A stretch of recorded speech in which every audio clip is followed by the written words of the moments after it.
¿Qué tal? Otro día que seguimos por aquí, zona poniente, Benidorm, Alicante, España. Ya veis, trabajando un poquito, los últimos coletazos que va dando el verano, pero seguimos con muchísimo calor. Compartiendo con vosotros por qué empecé a invertir, cuáles fueron mis primeras creencias que me llevaron, entre otras cosas, a estudiar el mundo del dinero y los mercados financieros. Desde muy pequeño, además, leyendo ya libros, haciéndome preguntas de por qué unas personas ganaban más que otras. Y lo he contado alguna vez también con unos 4 o 5 años, ¿no? Por toda esta zona que venía yo de vacaciones con mis padres, esos pequeños emprendimientos que me ponía como si fuera un masajista, luego les pedía una moneda y me lo gastaba en el hotel de aquí, en los videojuegos típicos que había aquellos de hace muchos años, ¿no? Ten en cuenta que si sabes cómo funcionan los mercados financieros, te gusta la economía, tienes inquietud por tener una vida mucho mejor, en la parte económica estaremos de acuerdo que si eres un estudioso de ello, ¿no? De la materia, como decimos, no te va a ir mal, o al menos estarás, quédate con esto,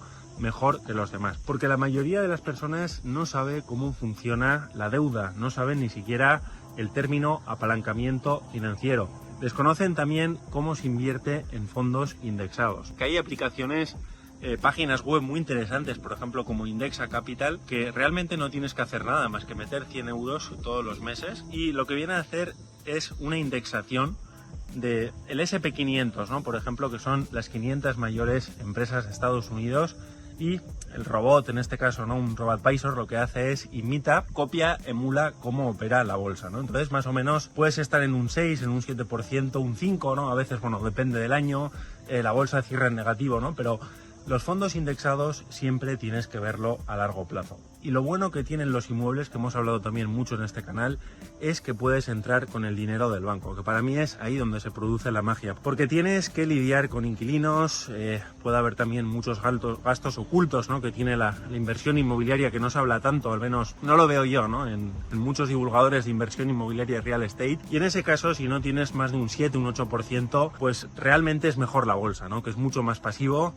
y a la larga vas a estar mejor. Dicho esto, los flujos de caja que dan los inmuebles son muy interesantes también, y esa apreciación futura que puedes tener con el ladrillo. Y fijaros por toda esta zona de Alicante, en todo el Levante, lo que han subido los precios en real estate. Hablaba hoy con un inversor, ¿no? Que me decía que él, cuando entró, yo vine más tarde aquí porque soy de Navarra, de la zona norte, y empecé comprando allá cuando vale muchísimo más. Ojalá hubiera empezado aquí, ¿no? Tendría mucho más cash flow y probablemente, no es broma, tendría ahora igual 2 o 3 inmuebles más, ¿no? Cambiando la estrategia solamente por el retorno de inversión y porque los precios son mucho más bajitos aquí. Es decir, si tú mueves tu capital, eres un inversor extranjero, a zonas mucho más rentables, como puede ser, por ejemplo, Castellón, Granada, Andalucía, Almería, ¿no? Pues lógicamente vas a estar mejor y vas a tener más propiedades que a la larga, bajo mi punto de vista, es mejor. Dicho esto, si lo que buscas es un patrimonio cerca de tu ciudad para empezar en inversión inmobiliaria, también puede estar muy bien para que vayas cogiendo esas nociones básicas, tengas también un poquito de conocimiento en el mercado y, como decimos, que vayas metiendo el dinero en fondos indexados. Si vas a tener un hijo, ¿por qué no le regalas en automático 80 o 100 euros todos los meses en un fondo indexado? Y cuando tenga 18 o 20 años ese dinero se lo das con una condición de que haya estudiado bien, o sigues metiendo todavía el dinero más. Porque los fondos indexados funcionan a las mil maravillas, pero siempre a largo plazo. Como os decía, yo desde siempre me ha gustado mucho el mundo del dinero. No me malinterpretéis, ¿no? No el amasar cantidades de dinero por ganar dinero, porque sí, ¿no? Porque ya veis que soy muy discreto vistiendo, tengo el mismo reloj que hace 3 años, voy con un Kia Rio al trabajo, tenemos un coche un poquito mejor, de una marca mejor en la unidad familiar, pero tampoco necesito mucho más para vivir bien. Me gusta ir a restaurantes. Hoy, por ejemplo, para que veáis, ¿no? Podría haber ido a un sitio más caro. Nos hemos gastado en una paella que hemos echado por aquí, por toda la zona de Alicante. Hemos ido a la ciudad, hemos salido, como os digo, ¿no? Estando con un inversor. Pues me ha costado unos 33 euros, creo que, ¿no? Mi chica y a mí. Y no ha sido caro, ¿no? Que tengas unos gustos de este estilo, el que puedas irte a un restaurante de vez en cuando, que ahorres el dinero, lo hemos hablado mucho, pero para invertirlo, ¿no? No por tenerlo, porque sabes que en todo momento van a seguir imprimiendo dinero y te vas a hacer una persona más pobre. Si ya sabemos que el deudor, el acreedor, los estados que deben dinero, entre comillas, son los que ganan el juego. Quédate con esto, me explico. Toda la gente que tiene deudas fijas, no un tipo variable, se entiende muy bien, una línea de crédito fija, son los que ganan a la larga porque el dinero se congela y la inflación hace de las suyas. ¿Por qué no vas a pedir dinero al banco?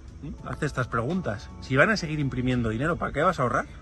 ¿Ahorrarás con oro o con plata o ahorrarás en momentos de liquidez, pero para mover el dinero rápido, para invertirlo? No para tenerlo en el banco. ¿Para qué lo quieres?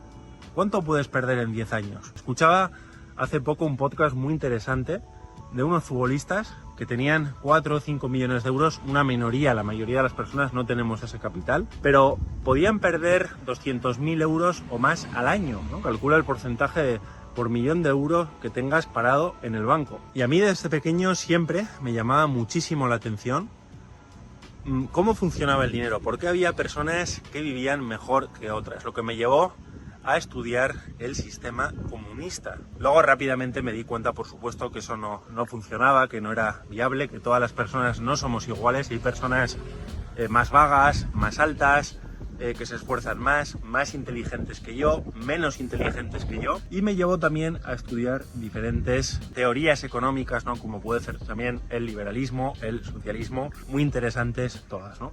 Yo te aconsejo que no te quedes con ninguna, todas tienen beneficios, desventajas, toda ideología, quédate con esto, está creada para justificar un descontento. Me explico. El socialismo para distribuir la renta, ¿no? Que haya esa igualdad universal entre las personas. El liberalismo, para que haya esa libertad individual entre el individuo. El comunismo, para que todo el mundo sea igual o gane lo mismo. Vete estudiando diferentes teorías porque es muy interesante, sacarás tus propias conclusiones. El libre mercado, los fallos de mercado que dicen los socialistas, el keynesianismo, estudia también a Milton Friedman, ¿no? A todos los neocons también en los años 80 y sacarás tus propias conclusiones. Pero ¿a dónde voy a parar con estas teorías? Que ya poco a poco empezarás a saber cómo funciona la economía y el dinero es algo que lo necesitas en tu día a día, te guste o no. Todos necesitamos dinero.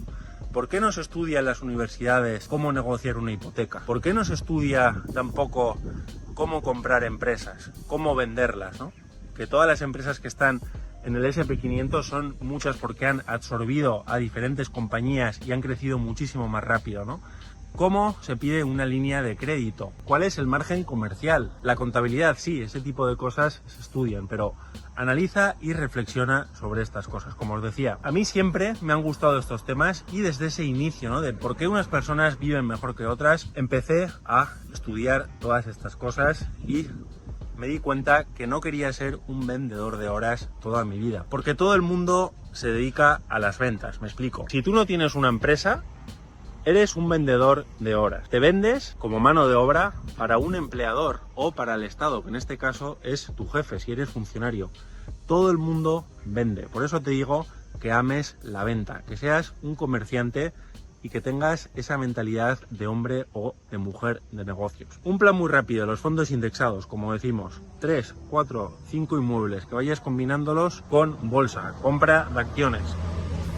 Que puedas también comprar una empresa o que seas emprendedor con negocios digitales, como yo empecé, sin ningún riesgo. Que tengas esa visión, que tengas el principio también de servir al mayor número de personas. Quédate con esto. Ten siempre muchísimos pagadores, no te conformes con tener una única fuente de ingresos. Estudia, la economía es muy bonita, a la vez también no es una ciencia exacta.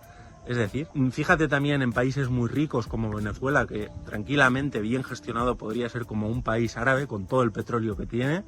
Y ya veis lo que pasa también por la corrupción y por políticas durante muchos años extrayendo toda la riqueza del país. ¿Por qué unos países prosperan y otros no? Hay diferentes libros al respecto muy interesantes. Dale a la campanita, suscríbete y para todos los que queráis marketing digital, gestión de redes sociales, somos agentes digitalizadores de Red.es. Lo tenéis aquí abajo en la descripción. Va a seguir vigente el kit digital hasta finales de octubre si necesitáis el ordenador de 1000 euros que estamos dando o la creación de una página web. Saludos, que tengas un excelente día y nos vemos muy pronto.